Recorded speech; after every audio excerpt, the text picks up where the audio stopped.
पुराने वक्तों की बात है। बगदाद शहर में एक नौजवान लड़का अहमद रहता था। वो गरीब मगर बहुत मेहनती और ईमानदार था। उसके वालिदैन का साया बचपन में ही उठ गया था, मगर उनकी तरबियत का असर अहमद के किरदार में साफ नजर आता था। वो हमेशा कहता, अगर इंसान का वादा सच्चा हो तो अल्लाह उसके साथ होता है। अहमद मजदूरी करके अपनी रोजी कमाता और शाम को कुरान पढ़ने मस्जिद चला जाता। एक दिन वो बाजार से गुजर रहा था कि एक बूढ़ा ताजिर भारी सामान उठाए जा रहा था। अहमद ने फौरन आगे बढ़कर कहा, बाबा जी, मैं मदद कर दूं? ताजिर ने खुश होकर कहा, बेटा, अगर तुम ये बोरी मेरे घर तक पहुंचा दो तो अल्लाह तुम्हें अजर देगा। अहमद ने बोरी उठाई और ताजिर के घर पहुंचा दी। वहां पहुंचकर ताजिर ने कहा, बेटा, तुमने बड़ी मदद की, ये लो कुछ दिरहम तुम्हारी मजदूरी के। अहमद ने जवाब दिया, मैंने ये काम सवाब के लिए किया है, मजदूरी के लिए नहीं। ताजिर मुस्कराया और बोला, तुम बहुत नेक हो, अगर कभी नौकरी की जरूरत हो तो मेरे पास आना। चंद दिन बाद अहमद के हालात खराब हो गए। काम ना मिलने की वजह से कई दिन तक फाका करना पड़ा। तब उसे वो ताजिर याद आया। वो उसके घर गया और बोला, बाबा जी, अगर अब भी जरूरत हो तो मैं आपके यहाँ काम करना चाहता हूँ। ताजिर ने खुश होकर कहा, बिल्कुल बेटा, तुम जैसे ईमानदार लोगों की हमेशा जरूरत होती है।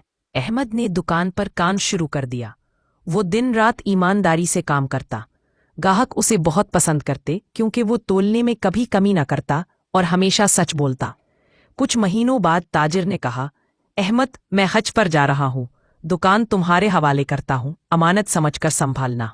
अहमद ने वादा किया कि वो अमानत में कभी खयानत नहीं करेगा। ताजिर 6 महीने के लिए चला गया। अहमद ने हर रोज हिसाब लिखा, हर दरहम का रिकॉर्ड रखा। दुकान पहले से ज्यादा चलने लगी।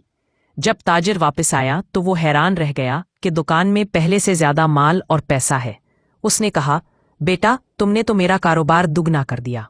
अहमद ने आजिजी से जवाब दिया, मैंने तो बस आपका वादा निभाया है। ताजिर की आंखों में आंसू आ गए।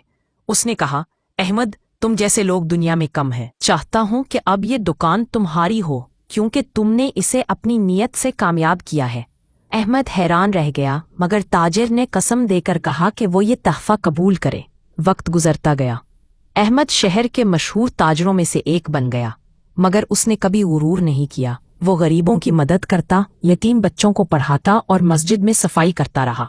लोग कहते, अहमद के हाथ में बरकत है, मगर वो कहता, ये बरकत मेरे वादे की सच्चाई की वजह से है, क्योंकि जो वादा अल्लाह के लिए पूरा किया जाए वो कभी जाया नहीं जाता। आखिर उम्र में जब अहमद बीमार हुआ तो उसने अपने शागिर्दों से कहा, बेटो, हमेशा याद रखो, दौलत इंसान के किरदार से नहीं बल्कि नियत से बढ़ती है। अगर तुम सच्चे हो तो दुनिया तुम्हारे पीछे आएगी, और अगर झूठे हो तो दौलत भी तुम्हें छोड़ देगी। कुछ दिन बाद अहमद इस दुनिया से रुखसत हो गया, मगर शहर के लोग आज तक उसकी मिसाल देते हैं कि एक सच्चे वादे ने किस तरह एक गरीब मजदूर को कामयाबी की बुलंदियों तक पहुंचा दिया।